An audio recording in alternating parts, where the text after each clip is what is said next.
Yeah, Blake, just going into spring ball, what are kind of points of emphasis for you as you go to build off last season? So definitely consistency. My main focus area is definitely right hash and 40 to 49, just based off of statistics from last year. But yeah, the approach is definitely the same as it was last spring for me.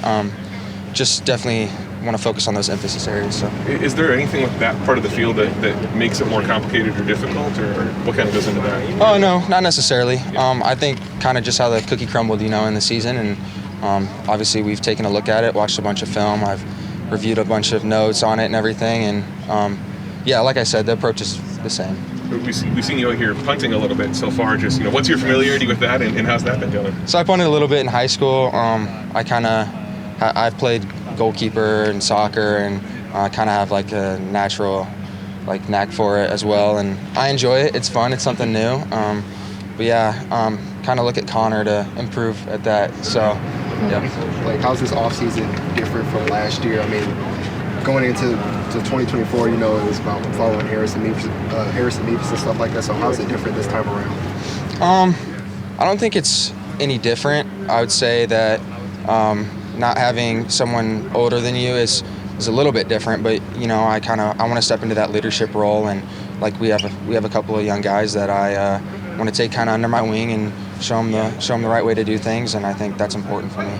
Like you said after the bowl game that you black out when you go out and try kicks. So on a similar note, how do you think your mental process has maybe changed or improved since this time last year? Definitely just I've grown up. I've dealt with those situations in game. Just having that year under my belt is obviously important, but I will say that my mental game is just something that I focus on every day. Like, I go through a lot of mental reps, and I think that is very important for me to do. So, Blake, what do you feel like a guy like Connor has brought to the special teams unit so far? Connor's a great guy. He's one of my best friends already. He's very focused, one of the hardest workers that I know already. He's definitely proving himself, and he has the same kind of approach that I do, is that you kind of have to put your head down and just try to improve every day. You mentioned kind of the mental reps you go through. What's that like? How do you go through a mental rep? So I like to call it like visualization. It's something that I do. I can do it in bed before I go to bed and just kind of close my eyes and think about it, or I can kind of go out on the field here and like step it out and visualize it, not have to actually put my foot on the ball. But I go through a detailed approach of like my whole checklist of taking my steps, eyes down, looking up, seeing where I'm going to kick it, and then actually going through the kick in my head. So, like, what have you seen for some of these other specialists with roster spots changing around college football and changes there? What have those conversations with other specialists kind of looked like?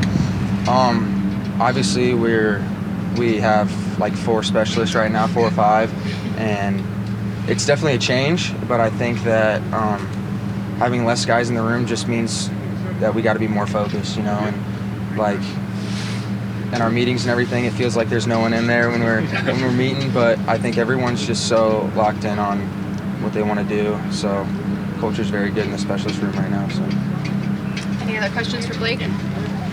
Great. Thanks, Appreciate Blake. it. Thank you guys. Thank you.